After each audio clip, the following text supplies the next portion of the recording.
Kunywa amazi arimo indimu bihuzwa n'ibyiza byinshi ku magara ya mwene muntu, birimo kugira uruhu rwiza ndetse n'igogora ryiza. Umuhanga mu by'imirire Joe Lewin asobanura imimaro yo kunywa amazi arimo indimu. Icya mbere ni uko ari isoko ya vitamini C. Iyi vitamini C, ubushakashatsi bumwe bwerekana ko nubwo vitamini C itabuza umuntu ufite ubuzima bwiza kurwara ibicurane, ishobora kugabanya igihe amarana ibimenyetso byayo, ikanagabanyaho 1/2 cy'igihe cyo kumererwa nabi cyane cy'ubirwaye. Icya kabiri ni uko aya mazi arimo indimu ashobora gufasha ubuzima bw'uruhu. Ibimenyetso bimwe na bimwe byagaragaje ihuriro hagati ya vitamini C ndetse na flavonoids, kimwe mu binyabitabire birinda biba mu mbuto zikariha, no kumera neza k'uruhu. Vitamini C izwiho gufasha umubiri gukora ibyitwa collagen, ifasha uruhu gukomera.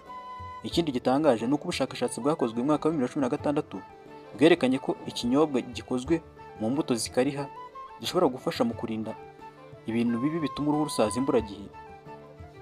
Umumaro wa gatatu wo kunywa amazi arimo indimu ni uko afasha mu igogora.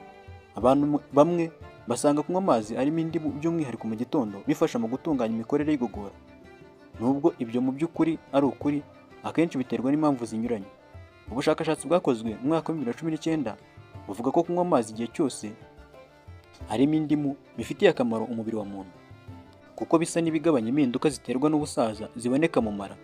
Harimo impinduka muri za bagiteri z'ingirakamaro zo mu mara.